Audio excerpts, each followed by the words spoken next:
Hi.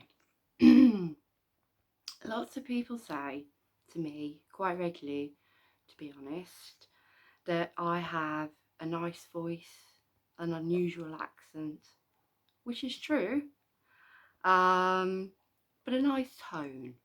So I thought I might pass some time by reading some books, basically, something I'm very interested in.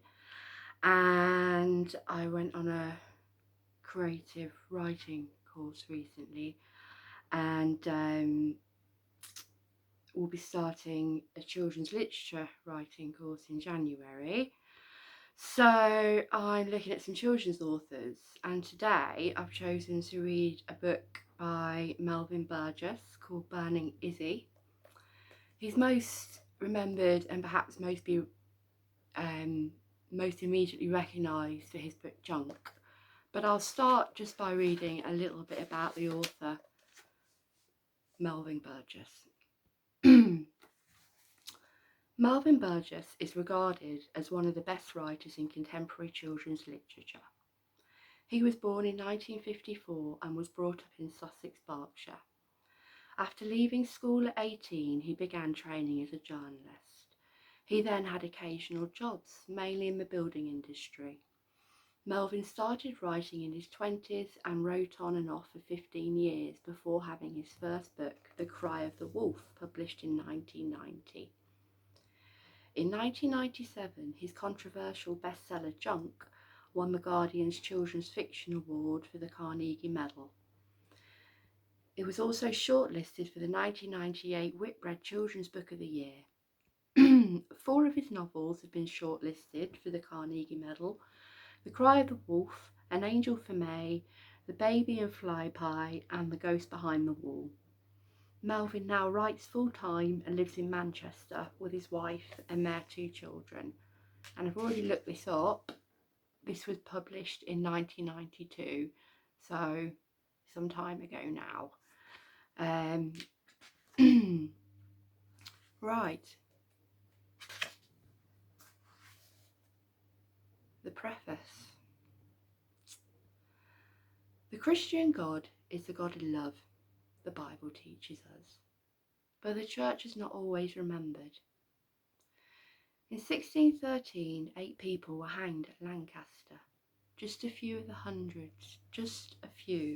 hundreds of thousands who died for the same reason all over Europe.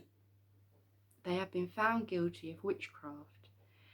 Now we live in more enlightened times, but the killer's version remains in our eyes. A witch is still a figure of evil, even though the name of their persecution, witch hunt, is a name we give to every fanatical attempt to destroy the harmless.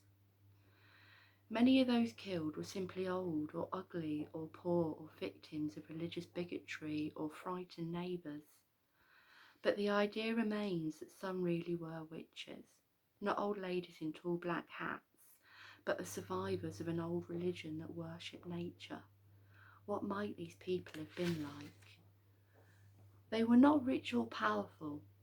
They did not read or write, and they have left us no record whatsoever. Misrepresented, misunderstood, abused, or at last totally destroyed, nothing is known of them apart from what their enemies have told us. This story is for them. It's not a story about good and evil, or an attempt to show things as they really were, because they would deny the world as they saw it and believed it. I have tried to show how it may have felt to live then, to believe that God was jealous and cruel, that the fires of hell awaited sinners like yourself, that the devil walked the earth, and that witches had evil powers and were near in your village, in your family, maybe even inside yourself. I haven't read this, by the way. This is the first time I'm reading this too, so forgive me if I stutter or stumble. Chapter 1. There was a lot of talk about God, but it was the devil we really feared. Witches lived in the villages and farms. On nights when they gathered to worship, the devil came up from hell and walked among us, in our fields, on our moors. In the street you might brush against a man who had kissed, sorry. In the street you might brush against a man who had kissed him not a few hours back. Once some boys showed me a mark on a Pendle hill where they said the devil had walked. It was the print of a cloven foot, like a cow's, only bigger. A few metres further on were the remains of a fire. The boy asked me what the devil looked like and where he had kissed me. When I said he never had, they didn't believe it. Burning Issy, one of them jeered. That was my nickname. They didn't dare touch me. It took so little, just an accusation from a spiteful neighbour, and you could be arrested. If you were arrested, you would be tortured. If you were tortured, you would confess and be hanged. Innocent cottagers who would have run a mile at the whiff of witchcraft had been executed just for knowing how to treat with a cold. I was a mystery. I was brought out of the north when I was only 2 years old with nothing but my name and a dream of fire. No one expected me to live, but I did. That's the way I mean to keep it. When my foster father set out that morning, there was a hard frost and a donkey's hooves clattered on the frozen earth. By the time he reached the clone, the wind was flinging icy rain across the streets, and the ground underfoot had begun to melt and turn the tracks slippery. Nat was regretting that he'd chosen such a foul day to fetch his supplies. He was walking past the market stalls by the donkey's side when he saw a woman running through the puddle toward him, carrying a bundle of filthy heart-burnt rags in her arms. She was wearing nothing but a smock and a shawl, and her feet were bare and wet through. He could tell by her wobbling run that she was at the end of her strength. That was not unusual. But what was striking about her, he said, was the way that she carried that bundle of rags, not like a beggar woman with an armful of rubbish, but as if she bore a treasure over the muddy streets. She ran up, thrust the bundle at him. Nat opened the rags and saw me. The strangest, ugliest little face looked back at him, a mess of patches of bright red skin and fat yellow lumps. It wasn't just the blanket that had been burnt. I was scorched scarlet, and my face was covered in great yellow blisters. I have no means to bring her up, said the woman in a Scots accent. I'm sorry. Her mother's murdered, and I'm driven out of my home. Nat never thought, but he picked me up and put me on the donkey. He took out a loaf of bread and gave it to the woman, who nodded.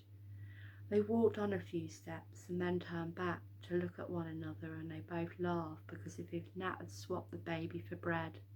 Nat remembered her laugh. In particular, he said, because it was such a happy, gurgling, delighted noise, despite her obvious misery. As he looked through the rain at her, he saw that too, her burnt skin on her hands and face, long blisters reaching over her cheeks, her hands were wrapped in bloody rags. She's called Isabel, the woman called across to him, past the people hurrying in between them, past the rain and the wind. She's 2 years old. Nat nodded. The woman smiled, ran off, splashing and stumbling through the holes in the road to take shelter under some awnings in the market. She chewed the bread and watched as the donkey and watched as he led the donkey up the road until they were hidden from each other by the market day crowd. I was wrapped in a dirty woolen shawl that was just a web of tatters and wear. My new foster father threw it away within the first 10 minutes and brought me a little woolen blanket to keep me warm on that cold December day. It was a sign that a woman knew something about people, and the first thing Nat thought of was to spend his money on keeping me warm. Nat was not a young man. His wife had died 3 years before. He lived alone with his daughter Kate and his son Carl, and he could not afford another mouth to feed, but he spent the money anyway and had to go without the tools he wanted to buy. I was blue with cold, half starved and too weak to even cry. I coughed like a cat in a blanket all the way home. When we got there, Kate told him he was an idiot to spend the money. Anyone could see the baby would be dead within a week. But here I am still, thanks to Nat's big heart. I'd rather have the loaf of bread, said Gil. Whenever Nat told me of the tale, it had become part of the family history, and I could never hear it often enough, as I might get some clues to myself from the retelling. As far for the woman, she disappeared. Nat believed she'd died and blamed herself for not bringing her back to the home with the baby. There were rumours of a Scotswoman settling near Hembridge, marrying into the cloth trade, but whether it was her or another, we don't know. She never got back in touch. Kate underestimated her father. Nat had the gift of healing. The pitiful red and yellow soon mended, and as I grew older the scars faded, until all that in the end was left was some shiny skin around my cheeks and eyes where the burns had been the deepest. Isabel got shortened to Issy, and I became part of the family. The memory of my burning was slower to heal. Even a candle by the bedside frightened me, as at first when Nat had to keep me behind a screen where I couldn't see the fire on the hearth. I woke up screaming every night for weeks, and although the dream became less frequent with time, it never left me. Even today, when I stand too close to a blaze, my heart begins to race and the scars itch and throb. I remember how it was. Without warning, violently I'm snatched up into a blinding, searing light. My face is scorched, flames beat the air before me, around me. I'm trying to turn my head, but it's frozen. I'm trying to scream, but the heat sears my throat. I'm gagging in the hot air, screwing up my eyes, thrashing, twisting, but there's no escape. And then I open my eyes. There was a face, there was always a face, and the face terrified me. I saw it clearly in the dream, but after waking, I could never remember it. It was right in the fire, burning. The fire was getting hotter and closer, and at last I managed to snatch a lungful of hot air and scream something, a word. I never knew what, so loud I woke up myself. Nat told me it must have been an accident when I was small. Others had different ideas. There were those who said that a girl who came from nowhere had something to hide, and that my dream was a memory of a place I came from. As for the face, that was him who owned me, the devil in hell. They were the ones who called me Burning Issy. Heaven help me, I used to believe them, but I know better now. Our Parson Holden, didn't agree where I came from hell. He thought hell was where I was heading, and that the dream warning me to stay in the ways of God. The parson was not a bad man, but considered it a special duty to help me. I didn't understand why God should single me out this way, but I was very sure about one thing. Where the fire was from my past or in the future, above all things, wanted never to come near it. Every night I prayed to God to keep me safe. I would have done anything for the face to be. I would have done anything to keep the face from me. Sorry, ruined that last little bit. That's the end of chapter 1. Thank you for listening and watching. Good night.